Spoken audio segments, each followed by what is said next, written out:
नमस्कार. नमस्कार. सरकारनामामध्ये आपलं स्वागत आहे. आता आपल्या बरोबर आहेत विधान परिषद सदस्य, आमदार, भाजपचे नेते अ, राम शिंदे साहेब.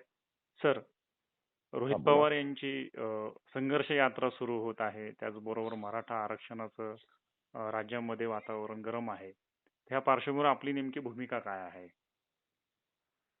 आमदार रोहित पवार यांनी संघर्ष युवा यात्रा जी काढलेली आहे आणि जे कारण दिलं होतं की कंत्राटी कामगार भरतायत सरकार आणि ते भरले नाही पाहिजेत. कायमस्वरूपी सरकारने जाहिरात काढून परीक्षा घेऊन लोकांना नियुक्ती दिल्या पाहिजेत.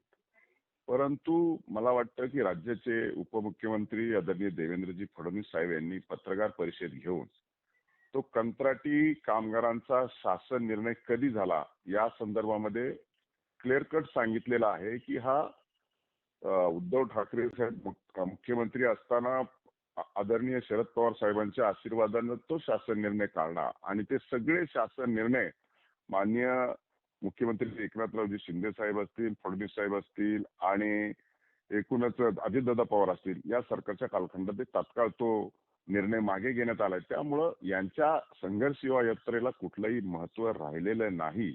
आणि म्हणून हे जे अधिवेशन आहे आता नागपूरला 7 तारखेला त्या अधिवेशनाच्या पार्श्वभूमीवर काही ना काही करायचंय आणि अजितदादा पवार आणि जे काही राष्ट्रवादीत एकूणच फूट पडलेली आहे त्याच्यामध्ये काहीतरी करून दाखवण्याच्या संदर्भामध्ये ज्यावेळेस करून दाखवण्याच्या संदर्भामध्ये हे केलेलं संघर्ष सेवा यात्रेचं नियोजन आहे असं म्हटलं तर वावगं होणार नाही.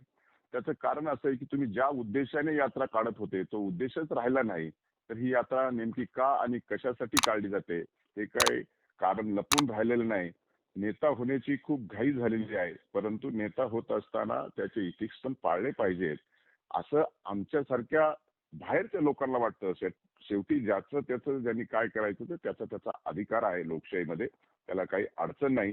परंतु हे महायुतीचं सरकार कुठल्याही सुशिक्षित बेरोजगारांना कंत्राटी कामगाराच्या माध्यमातून होत असलेल्या अन्याय जे त्यांच्या तत्कालीन कालखंडामध्ये झाला तो होणार नाही ही भूमिका महायुती सरकारने घेतलेली आहे. आणि त्यामुळे आता अनेक विभागाच्या जाहिराती निघालेल्या आहेत. आता परीक्षाही होतील आणि रिक्रुटमेंट देखील होणार आहे.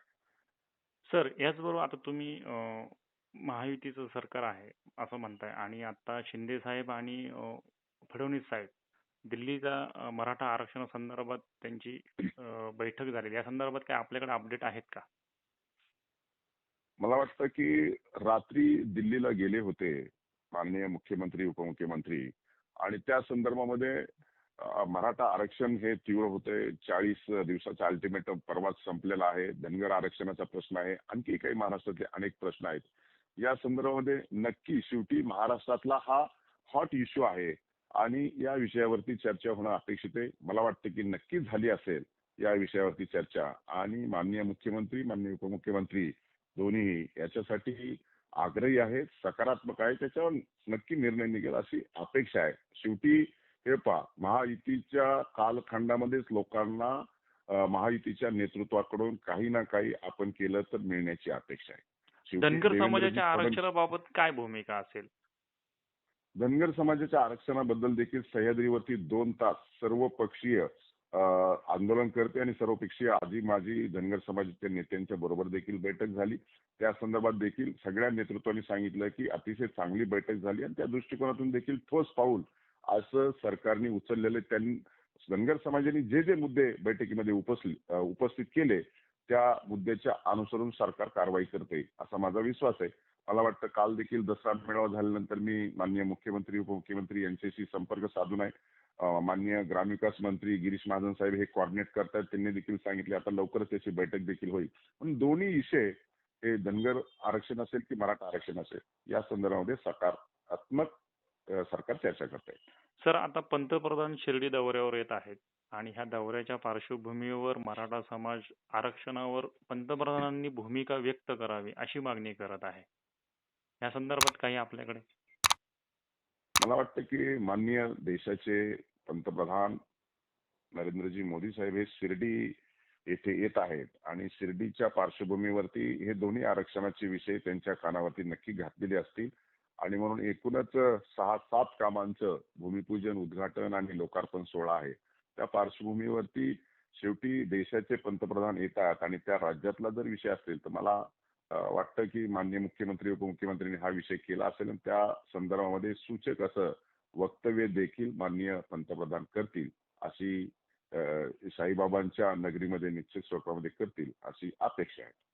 सर याचबरोबर आता शिर्डीमध्ये पंतप्रधानांचा दौरा होतोय.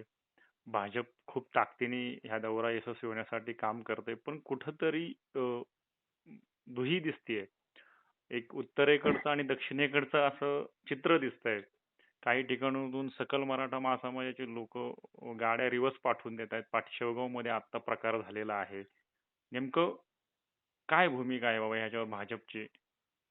मला वाटतं की देशाचे पंतप्रधान आल्याच्या नंतर आणि ते भारतीय जनता पार्टीचे आहेत, महायुतीचे सरकार त्यांच्या विचाराचे आहे, म्हणून त्यामुळं एका देशाचं शीर्ष नेतृत्व आल्याच्या नंतर लोकशाहीमध्ये आपले प्रश्न मांडले पाहिजेत. प्रश्न सोडवण्याच्या दृष्टिकोनातून जे लोकशाही मार्गाने करणं अपेक्षित आहे ते केलं पाहिजे. परंतु गाड्या परत पाठवणं हे योग्य नाहीये आणि म्हणून त्यांची सोशल मीडिया आणि त्यांचं जे पीएमओ ऑफिस आहे ते अतिशय अलर्ट आहे आणि मराठा समाजाने देखील अपेक्षा व्यक्त केलेली आहे की माननीय नरेंद्रजी मोदी यांनी राज्य सरकारला सांगण्यात यावं. मला वाटतं की अतिशय सूचक आणि प्रगल्भ विचाराने जरांगे पाटलांनी हे वक्तव्य केलेलं आहे आणि त्याचमुळं माननीय मुख्यमंत्री आणि उपमुख्यमंत्री दिल्लीत गेलेले आहेत. त्यामुळं निश्चित स्वरूपामध्ये अतिशय चांगली चर्चा होईल आणि मोदीजी जे काही भूमिका घेतील ते निश्चित चांगली घेतील. त्यामुळं असं करणं योग्य होणार नाही. शेवटी देशाचे पंतप्रधान आहेत आणि लोकार्पण सोहळ्याला शिर्डीमध्ये येत आहेत. त्यामुळं शेवटी आपला प्रश्न मांडणं आणि प्रश्न सोडवणं ही जी गोष्ट आहे ती योग्यच आहे. परंतु त्या भूमिकेतून मला वाटतं निश्चित स्वरूपामध्ये योग्य त्या दिशेनेच प्रश्न मांडले पाहिजेत आणि म्हणूनसाठी धनगर समाजाचा प्रश्न असेल की मराठा समाजाचा प्रश्न असेल, शेवटी आपल्याकडे प्रश्न सोडवण्याची जी काही लोकशाही पद्धत आहे ते पार्लमेंटमध्येच आहे आणि आता मला वाटतं की दोन्ही समाजाने दोन्ही सरकारचं लक्ष वेधलेलं आहे आणि त्या दृष्टिकोनातून सरकारने देखील प्रयत्न केलेले आहेत आणि म्हणूनसाठी कार्यक्रमाला न जाऊन देणं हे योग्य होणार नाही. तर आता थोडा राजकीय प्रश्न आहे. नगर हं. जिल्ह्यामध्ये भाजप नगर आणि उत्तर असा वाद होतोय. याच्यावर कसं काय बोलणार? कारण की मला सगळे कार्यक्रम वाटतं उत्तरमध्ये जास्त होत आहेत. दक्षिणमध्ये एक पूर्वीपासून दुष्काळ आहे. कार्यक्रमाचा पण दुष्काळ आहे असं जाणवतंय. अशी चर्चा पण भाजपमध्ये काही पदाधिकाऱ्यांनी व्यासपीठावर खुलं बोलून दाखवलेलं आहे. ह्या संदर्भात मीच पक्ष बोललो मीच बोललो हां, मीच बोललो आपणच बोललात हं. होता. नेमकं याच्यावर नेमकं काय आता कसं मार्ग काढणार आहात? देशाचे पंतप्रधान मोदी साहेब येत आहेत. त्याच्यामुळं त्यांच्या आगमनाच्या पार्श्वभूमीवरती असला कुठलाही आमच्यामध्ये वाद नाही. परंतु मी सूचक असं विधान केल्याच्या नंतर आमच्या जिल्ह्याचे पालकमंत्री राधाकृष्ण विखे पाटील यांनी सांगितलं की अनावधानाने झालेला प्रकार आहे. लगातार एकानंतर एक 8 कार्यक्रम हे शिर्डी आणि राहता मतदारसंघामध्येच झालेले आहेत. त्यामुळे इथून पुढचे मान्य केले, एकदा मान्य केल्याच्या नंतर मला वाटतं त्याच्यामध्ये जास्त अधिकचं बोलणं योग्य होणार नाही. नंतरचा जेव्हा कार्यक्रम होईल त्यावेळेस नक्की दक्षिणेमध्ये घेऊ अशा पद्धतीचं सांगितल्यामुळे मला वाटतं सध्या तरी त्याच्यावर बोलणं आता योग्य होणार नाही. नगर जिल्ह्यामध्ये लोकसभेच्या 2 जागा आहेत. हं, पूर्वी हं, युतीमध्ये असताना त्याचं शिवसेना आणि भाजपकडे वाटप होतं.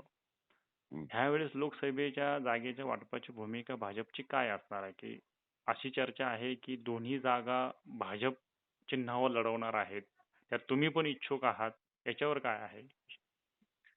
मी 2014 देखील इच्छुक होतो. 2019 मी इच्छुक नव्हतो, पण सर्वांचं मत होतं की मी लढवली पाहिजे.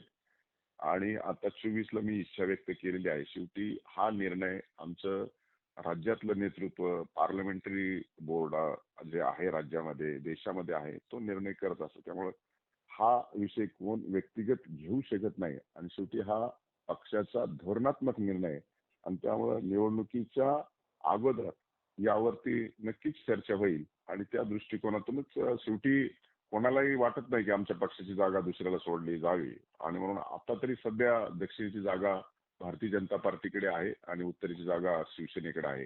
परंतु आता तिसरा पक्ष देखील आमच्या बरोबर आहे. त्यामुळे निश्चितच काही चर्चा होऊ शकतात, पण सध्या तरी त्याच्यावर बोलणं योग्य आणि उचित होणार नाही. राज्यामध्ये भाजपच्या लोकसभेच्या किती जागा लढवेल ह्या कंडिशनला? आता हा विषय मला वाटतं आमचे राज्याचे भारतीय जनता पार्टीचे नेते आणि उपमुख्यमंत्री आदरणीय देवेंद्रजी फडणवीस साहेबच सांगू शकतील किंवा आमच्या राज्याचे पक्षाचे अध्यक्ष माननीय चंद्रशेखर बावनकुळे साहेब सांगू शकतील. साहेब धन्यवाद. तुम्ही दिलखुलासपणे प्रश्नांची उत्तर दिलेले आहे. सरकारनामाशी जोडल्याबद्दल खूप खूप धन्यवाद. धन्यवाद. नमस्कार. Yes. राजकारणातील प्रत्येक अचूक बातमीचे सर्वात आधी अपडेट्स मिळवण्यासाठी सरकारनामाच्या सर्व सोशल मीडिया प्लॅटफॉर्मला लाईक, फॉलो आणि सबस्क्राईब करा. तसंच सर्व नोटिफिकेशनसाठी बेल आयकॉन प्रेस करायला विसरू नका.